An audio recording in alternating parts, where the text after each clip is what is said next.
Now let's bring the conversation home as President Bola Tinubu on Wednesday expressed support for the National Drug Law Enforcement Agency in its campaign against substance abuse and illicit drug trafficking. Tinubu's message was delivered by Secretary to the Government of the Federation, George Akume, at an event in Abuja to mark the International Day Against Drug Abuse and Illicit Trafficking. The chairman of NDLEA, Brigadier General Buba Marwa, retired, disclosed that the commission had arrested 52,901 alleged drug traffickers, including 48 barons, and obtained more than 9,000 convictions in the last 3 years. Our Rise News analyst Dayo Sobowale joins us now to unpack these developments and the fight against illicit drugs and trafficking in Nigeria. Good afternoon and welcome to Newsday. Good afternoon. Pleasure being here, Suja. All right, great investments being made. Those numbers of convictions are, shocking, but it also shows that work is being done. What are some of your thoughts about this fight against illicit drugs and trafficking in Nigeria? It's a step in the right direction. And I know the NDLA man, he's a man of action. He was a former governor of Lagos State, and we all still admire him. And I'm happy the president has given him support. But you see, drug control is facing a formidable enemy in drug trafficking. They are talking now of the success of the effect of preventing it amongst youth.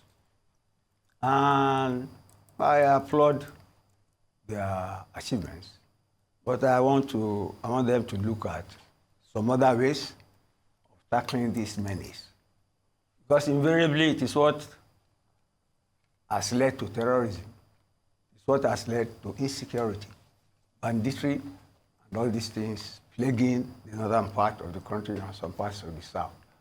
But government has taken a stand against penetration of drugs into youths who are unemployed and who are prone to recruitment by terrorists and drug peddlers, kidnappers, and bandits. That is okay. But you look at our topography and our experience, and some of the issues we have been discussing in the last few days. Out of school children, majority in the north. Get me? And we are the largest in the world. Child labor. And now we are talking of NDLA going to schools. In the north, there are not many schools because of banditry and insecurity. Ladies especially are not allowed to go to school. And I was reading a piece yesterday when he said that, you may not believe it, but women are affected more by climatology, climate change, and disasters than men or boys. Because if anything happens to the family, they just take the daughter out of school. And that's the end of the career and things like that. Now, in this particular instance, maybe I feel me to Bawa and the federal government in preventing drug penetration into our youth in our schools. But then let us look at the larger issue of the Sahel.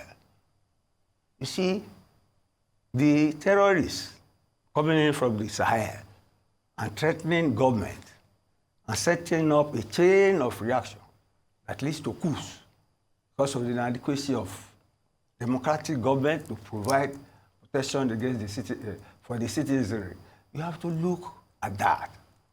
And it's not peculiar to us. On the ground now, we have 3 military regimes in ECOWAS. Okay. I do not expect that to proliferate, but good governance is the antidote to that. And you see, the terrorist thrives in the absence of government. If there's no government in a place, drug peddlers come in. They create a government in the absence of the state. You see, I don't know why, at times you say Nigeria is a big country, and actually we are very big. But look at our size and the population we claim. The Northeast, I serve there. I keep on saying that. They created 6 states out of it. They are so vast, it's difficult to monitor them. That is why you have a lot of drug peddling and banditry going on there. Let NDLA spread this tentacle. Do you get it now? At the borders here, the drugs coming from the Atlantic and they coming from the Sahel. Get me? And once the drugs get, the smugglers getting the drugs, their customers buy arms and they create a state within a state. So that's the menace of drug trafficking. See, I commend the NDLA, but let us fight the greater battle of securing Nigeria, not only for the youth, but for all of us. Let's leave it at that for now. Also, Mr. Sobowale, I know you often give examples of what we see in other countries. I'm just wondering if you like to, if you want to do a comparative analysis of when it comes to Nigeria's approach to drug abuse or trafficking. Is there an example that resonates with you? Successfully. Okay. Let me answer now. All right, no problem. I'll give an American example. Okay. At Texas and Trump. You know, he has a debate today. Trump put all his political might. He called Mexico a nation of drug peddlers. Sure. Because he was hot by the menace, the effect of one particular drug, the American use. And then you see there's a mythology that some people fight in America. Say they will fight America with drugs, so that the youth will get so intoxicated and deranged and disoriented that America will not have a future. Get me? And Trump believes that comes with open borders. So he's trying to close borders. Even in this election campaign, you hear him tonight now. One of his campaigns will be that the borders is Biden open and the walls, he will start building his walls if he ever won the election. Get me? So it's a serious, and you see America and Mexico, they are like twin brothers, they are contiguous. But Texas is the border state. Get me? And the Biden administration is Democratic, the governor of Texas is Republican. He's saying he's fighting the government, and the government is saying open the border. He's saying no. And Trump has always said that the Latinos are wanting to turn American youth into drug takers. So, I mean, if you take drugs, it affects your central nervous system, your brain, everything. Nobody wishes to be in that condition. So it must be fought.